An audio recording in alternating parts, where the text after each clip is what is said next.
Hello students, आज हम अपने इस चैप्टर का लास्ट टॉपिक मोल कंसेप्ट डिस्कस करेंगे।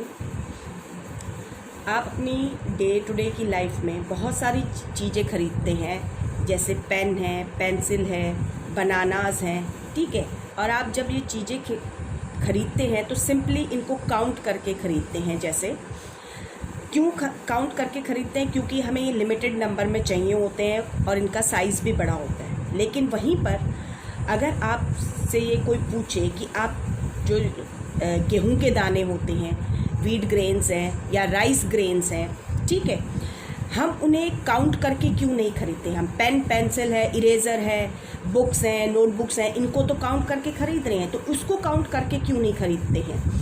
क्योंकि जो आपके राइस के ग्रेन्स हैं या वीट के ग्रेन्स हैं या कोई पल्सेस है आपकी, ये बहुत छोटी साइज़ के होते हैं, because they are so small in size and it will take much of time, a lot of time to count them, क्योंकि उन्हें काउंट करने में हमें बहुत समय लगेगा इस वजह से। और जब हम उन्हें ख़रीदते हैं तो फिर हम कैसे ख़रीदते हैं? इसीलिए हम जब उन्हें ख़रीदते हैं वी वे देम, हम क्या करते हैं? उन्हें ख़रीदते वक्त उनका वजन, वेट करते हैं। आ गई बात समझ में? तो इसी चीज़ को, जो अभी मैंने बताया, इसी चीज़ को साइंटिस्ट ने, इस कंसेप्ट को इस्तेमाल किया था, ठीक है। Scientist use this concept with जो हम पढ़ रहे हैं एटम्स एंड मॉलिक्यूल्स, ठीक है। क्योंकि जो आपके एटम्स और मॉलिक्यूल्स होते हैं, because these are extremely small in size and if you take a small amount of substance, अगर आप थोड़ा सा भी सब्सटेंस लेंगे, ठीक है, उस small amount of substance it contains an you can't imagine कि इस थोड़े से अमाउंट में भी आपके लार्ज नंबर ऑफ क्या प्रेजेंट होंगे, ये एटम्स और मॉलिक्यूल्स प्रेजेंट होते हैं। तो अब क्वेश्चन ये उठता है कि अब इतने थोड़े से अमाउंट में भी इतने सारे ये आपके क्या प्रेजेंट हैं, एटम्स और मॉलिक्यूल्स प्रेजेंट हैं, तो how we are going to measure and count these particles, ठीक है। तो इसके लिए साइंटिस्ट ने क्या इंट्रोड्यूस किया था? इसको मेजर करने के लिए ही क्या कहा गया था? मोल कंसेप्ट। जैसे कि हम गेहूं, चावल वगैरह खरीदते हैं वजन करके, उसी तरीके से हम एटम्स और मॉलिक्यूल्स को भी काउंट करने के लिए, ठीक है, इस प्रॉब्लम को सॉल्व किया मोल कंसेप्ट ने, ठीक है। मोल कंसेप्ट को इंट्रोड्यूस किया गया था। तो जो आपका मोल है बच्चे, ये जो वर्ड मोल है, the word mole, it was first introduced around 1896, first introduce किया गया था 1896 में, ठीक है, by Wilhelm Ostwald, by Wilhelm Ostwald, इन्होंने इस टर्म को इंट्रोड्यूस किया था। ये जो वर्ड था, इट हैज़ बीन डराइव्ड, इसको डराइव किया गया था कहाँ से? ये शब्द लिया गया था लैटिन वर्ड से। आगे बात समझ में? एंड इस वर्ड का मतलब था, लैटिन वर्ड जो मीनिंग था, लैटिन वर्ड मोल्स से लिया गया था। समझ में आई? और जिसका मीनिंग क्या था? Meaning of this word is a heap और पाइल। आ गई बात समझ में? हीप, जिसे हम हिंदी में ढेरी कहते हैं, जब हम खूब सारा इकट्ठा एक साथ कर लेते हैं या एक दूसरे के ऊपर किसी चीज़ को पाइल अप कर देते हैं, लगा देते हैं, जैसे एक प्लेट के ऊपर दूसरी, दूसरे के ऊपर तीसरी, इस तरीके से। तो ये माना गया इनके हिसाब से कि जो सब्सटेंस होता है, सब्सटेंस क्या कंसिडर किया गया कि जो सब्सटेंस है is considered to be a heap, is considered as a heap of atoms और molecules की heap है ये, किसका? of atoms and molecules का। कौन? substances जो होते हैं, ठीक है। एक्चुअल में हम कह सकते हैं कि जो मोल है, it is a counting unit of chemists, chemistry के अंदर जो मोल है, ठीक है, ये क्या है? एक काउंटिंग यूनिट है। It is a counting unit in chemistry. आ गई बात समझ में कि ये केमिस्ट्री में एक काउंटिंग यूनिट है जिसके अंदर हम काउंट करते हैं किनको? जो हमारी एंटिटीज़ हैं, counting unit of for counting entities जैसे कि एटम्स हैं, मॉलिक्यूल्स हैं, आयंस हैं, आगे बात समझ में, इलेक्ट्रॉन्स हैं या प्रोटॉन्स हैं, न्यूट्रॉन्स हैं, इस तरीके की छोटी छोटी एंटिटीज़ जो होती हैं उनको काउंट करने की ये यूनिट है केमिस्ट की, कौन? मोल। आगे बात समझ में। हम मोल जो होता है उसको कैसे डिफाइन करते हैं? How mole is defined? A mole of a substance, a mole of a substance is that amount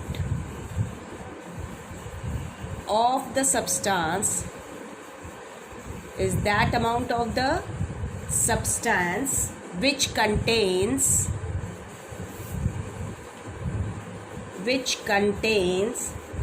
the same number of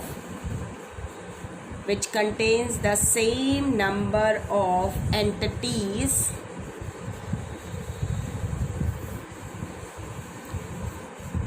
as there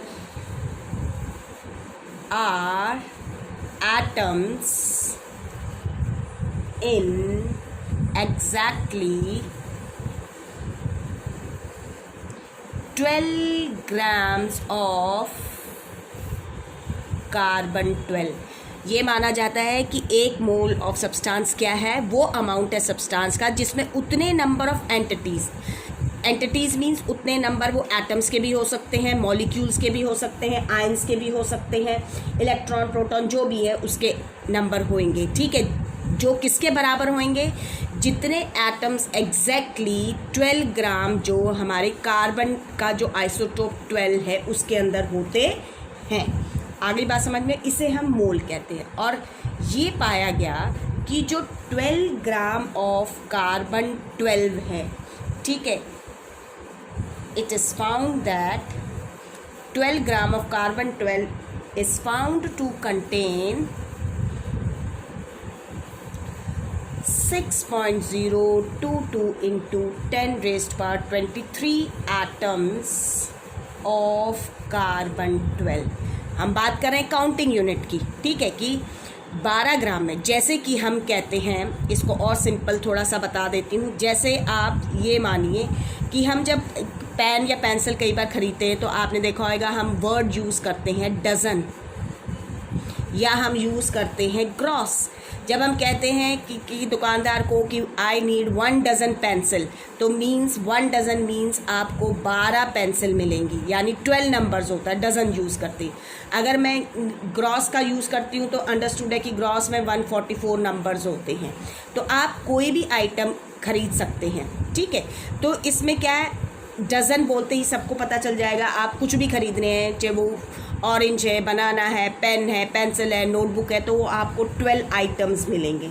आगे बात समझ में। उसी तरीके से जब हम मोल की बात करते हैं तो एक मोल में लगभग इतने पार्टिकल्स, इतने एटम्स हो सकते हैं, ठीक है। एटम्स भी हो सकते हैं, वो मॉलिक्यूल भी हो सकते हैं, वो सब्सटेंस के आयंस भी हो सकते हैं। तो क्या देखा गया कि जो 12 ग्राम था कार्बन 12, जो कार्बन का जो आइसोटोप है कार्बन 12, जब वो 12 ग्राम लिया गया तो ये पाया गया उसके अंदर नियर अबाउट इतने एटम्स थे कार्बन 12 के, ठीक है। इस नंबर को, ये जो नंबर है आपका, ठीक है, 6.022 into 10⁻23 जो ये नंबर है हमारा, ठीक है, this number it is also called, ध्यान रखिएगा, इस नंबर को हम एवोगैड्रो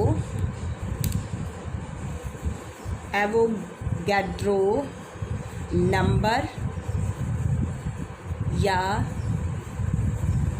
एवोगैड्रो कांस्टेंट भी कहते हैं। आगे बात समझ में। ये कांस्टेंट इसलिए कहलाया जाता है क्योंकि जो एवोगैड्रो नंबर है या जो कांस्टेंट है, इसके अंदर जो ये करता है, नंबर बताता है, वो स्पेसिफिक है, ठीक है, डेफिनेट है, कांस्टेंट है। कि जब हम बोलेंगे एवोगैड्रो नंबर तो 6.022 into 10⁻23 ऑटोमेटिकली दिमाग में आ जाएगा, ठीक है, कि कोई भी जो आइटम है उसके इतने नंबर प्रेजेंट है, तो इसीलिए हम इसको कांस्टेंट कहते हैं, क्योंकि कांस्टेंट जो होता है वो बताता है कि स्पेसिफिक नंबर है उस आइटम के, ये नहीं बताएगा कि वो उसको इससे कोई मतलब नहीं है कि वो आइटम क्या है, पेन है, पेंसिल है या कुछ है, इस तरीके से, ठीक है। और ये नाम एवोगाड्रो इसलिए दिया गया था, जो इटालियन साइंटिस्ट थे जिन्होंने इस कंसेप्ट को दिया था एवोगाड्रो वाले को, वो इटालियन साइंटिस्ट थे, ठीक है, इटालियन साइंटिस्ट थे, उनके नाम पर, उनके ऑनर में इसको एवोगाड्रो नंबर या एवोगाड्रो कांस्टेंट कहा जाता है। इटालियन साइंटिस्ट थे, उनका नाम था इटालियन साइंटिस्ट एमिदो एवोगाड्रो, GADRO। आ गई बात समझ में। और इस नंबर को हम यूजुअली डिनोट करते हैं, यानी 6.022, इसको हम डिनोट करने के लिए जो सिंबल यूज़ करते हैं वो है N0, कैपिटल N0 से हम इसको रिप्रेजेंट करते हैं। आ गई बात समझ में। अब हम जो हमारे ये नंबर हैं, ठीक है, ये नंबर जो है आप देख रहे हैं, मैं लिख रही हूँ एवोगाड्रो नंबर लिखती हूँ तो 6.022 इंटू 10⁻23, ये जो नंबर है it is a very large number, ठीक है। प्रैक्टिकल लाइफ में हम इन नंबर्स को काउंट भी नहीं कर सकते हैं। आ गई बात समझ में। तो जब हम 1 मोल की बात करते हैं तो हम इस 1 मोल को क्या कह सकते हैं, हम ये कह सकते हैं कि 1 mole is a collection, 1 mole is a collection of 6.022 into 10⁻23 particles. अब ये जो पार्टिकल्स हैं तुम्हें बार बार बताने की जरूरत नहीं, वो एटम्स भी हो सकता है, मॉलिक्यूल्स, कुछ भी हो सकता है, ठीक है। आ गई बात समझ में। तो 1 मोल क्या है, कलेक्शन है इतने पार्टिकल्स का, या हम कह सकते हैं इसको 1 mole is the amount of a substance, 1 mole is the amount of a substance which contains 6.022 into 10⁻23 particles of the substance। आगे बात समझ में, इतने पार्टिकल्स होंगे उस सब्सटेंस के। 1 मोल ऑफ, अगर मैं कह रही हूँ 1 mole of atoms, 1 mole of atoms means 6.022 into 10⁻23 atoms. अगर मैं कहती हूँ 1 मोल ऑफ मॉलिक्यूल्स, तो 1 मोल ऑफ मॉलिक्यूल्स भी क्या हो गया, 6.022 इंटू 10⁻23 मॉलिक्यूल्स, ठीक है। एग्जाम्पल देखिए, जैसे मैं कहती हूँ 1 मोल ऑफ हाइड्रोजन एटम, ठीक है। तो हाइड्रोजन एटम कहते ही ये क्या हो जाएगा, अगेन कितने, 6.022 इंटू 10⁻23 एटम्स। अगर मैं कहती हूँ 1 मोल ऑफ हाइड्रोजन मॉलिक्यूल, तो 1 mole of hydrogen molecules means again 6.022 into 10⁻23 molecules, ठीक है। और अगर मैं कहती हूँ 1 मोल ऑफ हाइड्रोजन आयंस, तो हाइड्रोजन आयंस मीन्स H+, तो this is also equal to 6.022 into 10⁻23 H positive ions, ठीक है। जो हमारे हम वर्ड जैसे करते में हम पढ़ रहे थे कि काउंटिंग यूनिट है, तो जैसे हमने कहा डज़न, अब डज़न बोलते हैं तो 12 नंबर ध्यान आता है, ग्रॉस बोलते हैं तो 144 नंबर ध्यान आता है।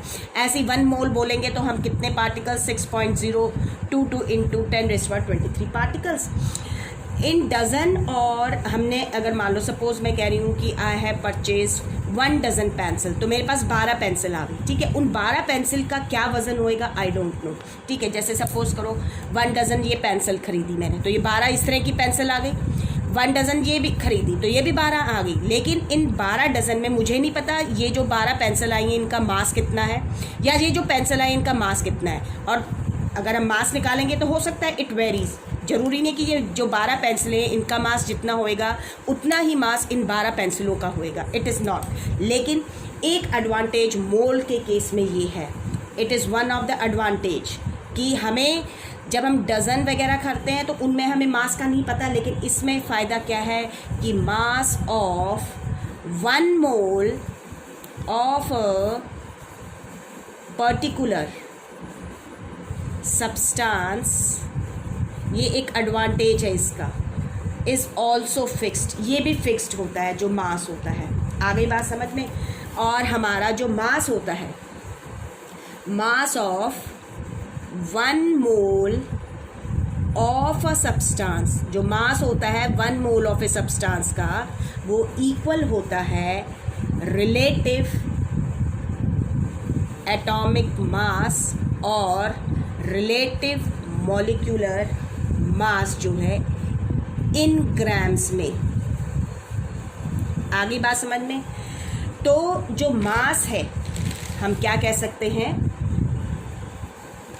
जो ये मास होता है, the mass of 1 mole of a substance, it's called its the mass of 1 mole of a substance is called its, हम इसको क्या कहते हैं, उस सब्सटेंस का मोलर मास कहते हैं। ठीक है, mass of 1 mole of a substance is called its molar mass, इसको हम मोलर मास कहते हैं।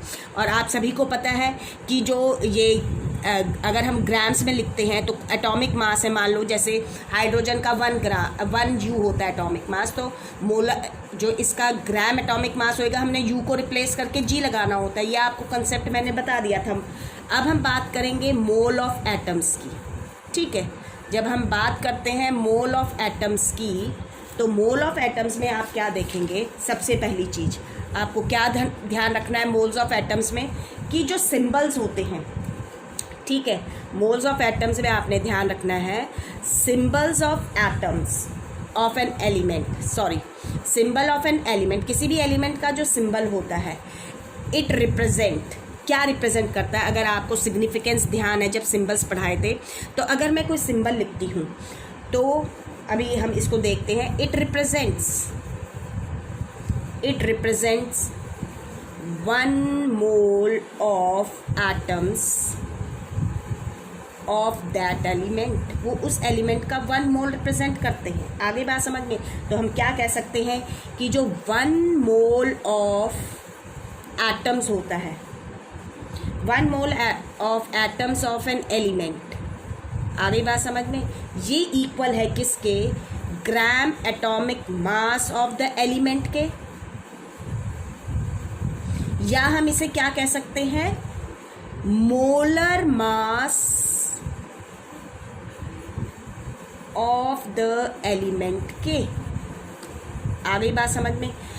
जैसे अब मैं एक एग्जांपल ले रही हूँ, ठीक है, सिंबल है, जैसे मान लीजिए मैंने सिंबल लिखा, फॉर एग्जांपल मैं ले रही हूँ, मैंने लिखा ऐसे एस, तो जो एस है, सीधी सी बात है, एस लिखते ही मुझे इस एलिमेंट का नाम पता चलेगा कि it is a sulphur atom element, ये सल्फर एलिमेंट है। ठीक है, it is representing a 1 atom of sulphur element, ये क्या रिप्रेजेंट कर रहा है, 1 एटम ऑफ सल्फर एलिमेंट, ये एक एटम बता रहा है सल्फर एलिमेंट का। आगे बात समझ में। और हमें ये भी बताता है ये जो सिंबल है कि इसका एटॉमिक मास, इसका जो मास है दैट इज़ ऑल्सो फिक्स्ड, और वो बराबर होता है किसके, जिसे हम एटॉमिक मास या रिलेटिव एटॉमिक मास कहते हैं। तो जो 1 एटम है ये सल्फर का, इसका जो एटॉमिक मास है, जिसे हम रिलेटिव एटॉमिक मास भी कहते हैं, हम सबको पता है क्या है, 32U है। तो अगर मैं कहूँगी कि इसका ग्राम एटॉमिक मास, या मैं कहूँगी इसका मोलर मास क्या है, तो ये क्या हो जाएगा, न्यूमेरिकली 32 रहेगा, लेकिन यू की जगह क्या आ जाएगा, जी। आगे बात समझ में। तो जो हमने लिखा, क्या लिखा, 32G, तो 32G जो है वो क्या हो गया, इसका मतलब ये जो है, ये तो ग्राम निकला है। अब ये जो सिंबल है, this symbol also represent 1 mole of sulphur atoms.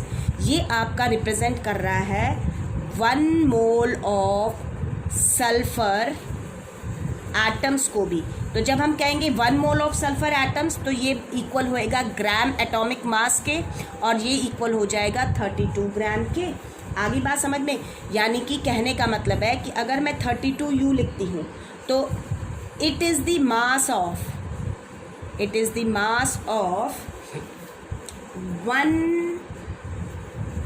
Atom of sulphur. और जब मैं लिखती हूँ 32G तो इसका मतलब क्या है? इट इज़ द मास, ये मास है, it is the mass of 1 mole of sulphur atoms. आगे बात समझ में? ये 1 मोल एटम्स का मास है। 1 मोल एटम्स मीन्स ये आपके 6.022 इंटू 10⁻23 जो एटम्स हैं सल्फर के, उनका मास क्या है? 32G है। आगे बात समझ में? इसी तरीके से जब हम बात करते हैं किसकी? मोल ऑफ, अब हम बात करते हैं मॉलिक्यूल्स की, मोल ऑफ मॉलिक्यूल्स। ठीक है, तो मोल ऑफ मॉलिक्यूल्स में क्या है?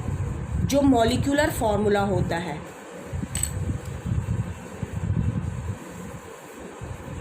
मॉलिक्यूलर फॉर्मूला जो है ऑफ द सब्सटेंस, जो मॉलिक्यूलर फॉर्मूला है सब्सटेंस का, ठीक है, वो आपका रिप्रेजेंट करता है, रिप्रेजेंट्स क्या? 1 mole of molecules of that substance, उस सब्सटेंस के 1 मोल को रिप्रेजेंट करेगा। ठीक है, यानी कि 1 mole of molecules of a substance, 1 mole molecule of a substance is equal to क्या होता है? Gram molecular mass of the substance, या जिसे हम क्या कहते हैं? Molar mass of the compound या सब्सटेंस, मोलर मास जिसे हम कह रहे हैं। आगे बात समझ में? जैसे एग्जांपल मैं लेती हूँ, मैंने लिखा NH3, तो सीधी सी बात है NH3 लिखते ही हमें क्या पता चलेगा कि ये हमें बता रहा है it is a molecular formula of ammonia compound. ये अमोनिया कंपाउंड का मॉलिक्यूलर फार्मूला है। ये 1 मॉलिक्यूल रिप्रेजेंट करता है अमोनिया का। आगे बात समझ में? और ये आपका 1 मोल ऑफ अमोनिया को भी रिप्रेजेंट करता है। तो जो NH3 है क्या है? ये क्या रिप्रेजेंट कर रहा है? 1 मॉलिक्यूल ऑफ अमोनिया। आगे बात समझ में? It is also representing 1 mole molecules of ammonia. आगे बात समझ में? और 1 मॉलिक्यूल ऑफ अमोनिया जो है, तो इसका जो मॉलिक्यूलर मास है, आगे बात समझ में, वो क्या होएगा? Molecular mass of ammonia. ये कैलकुलेट करना मैंने आपको सिखाई दिया है। तो ये आता है 17U, और इसका मोलर मास हम कहेंगे, या हम कहेंगे gram molecular mass, it will be equal to 17, लेकिन U की जगह क्या हो जाएगा? G। तो 17U जो है, 17U यानी कि 1 मोल जो है आपके, 1 मोल ऑफ अमोनिया मॉलिक्यूल्स जो है वो किसके बराबर है? आपका 17 ग्राम के बराबर होता है। तो 17U जो है ये क्या है? It is the mass of 1 molecule of ammonia. ये 1 मॉलिक्यूल ऑफ अमोनिया का मास है। और जब हम लिखेंगे 17 ग्राम तो ये क्या हो जाएगा? मास ऑफ 1 मोल मॉलिक्यूल्स जो हैं किसके? ऑफ अमोनिया के, उनका मास है। आगे बात समझ में? और 1 मोल मॉलिक्यूल्स मीन्स यानी कि 6.022 इंटू 10⁻23 जो मॉलिक्यूल्स हैं किसके, अमोनिया के, उनका मास कितना है, 17 ग्राम है। आगे बात समझ में। इसी तरीके से देखिए आप, जैसे है आपका हम लिखते हैं मैंने लिखा H, तो H क्या रिप्रेजेंट करता है, इट रिप्रेजेंट हाइड्रोजन एटम। तो 1 मोल हाइड्रोजन एटम जो होता है इसका एटॉमिक मास जो होता है 1 U होता है। तो 1 मोल जो होंगे, 1 मोल ऑफ हाइड्रोजन एटम जो है, 1 mole of hydrogen atom it is equal to किसके बराबर हो जाएगा, जो ग्राम एटॉमिक मास है उसके बराबर होएगा, और वो हो जाएगा 1G। ठीक है, तो ये जो है 1G it is the mass of 1 atom of hydrogen. इसी तरीके से जब मैं H2 लिखती हूँ, ठीक है, जब मैं H2 लिख रही हूँ तो H2 का मतलब क्या है, it is representing 1 molecule of hydrogen. ये 1 मॉलिक्यूल ऑफ हाइड्रोजन को रिप्रेजेंट करता है। तो इसका जो मॉलिक्यूलर मास है बच्चे वो क्या हो जाएगा, क्योंकि 1 इंटू 2 दिस इज़ 2U। आ गई बात समझ में, मॉलिक्यूलर मास जो है, और इसका जो ग्राम मॉलिक्यूलर मास होएगा दैट विल बी 2G। तो ये जो 2G है it is the mass of, जो 2 ग्राम है आपका, it is the mass of, ये किसका मास है, 1 मोल मॉलिक्यूल्स ऑफ हाइड्रोजन का मास है। आगे बात समझ में, 1 मोल मीन्स 6.022 इंटू 10⁻23 जो मॉलिक्यूल्स हैं हाइड्रोजन के, उनका मास क्या है, 2 ग्राम है। आगे बात समझ में, 2U जो है वो क्या है, वो मास है किसका, 1 मॉलिक्यूल ऑफ हाइड्रोजन का जो मास है वो क्या है, 2U है। आगे बात समझ में। तो this is all about your mole concept.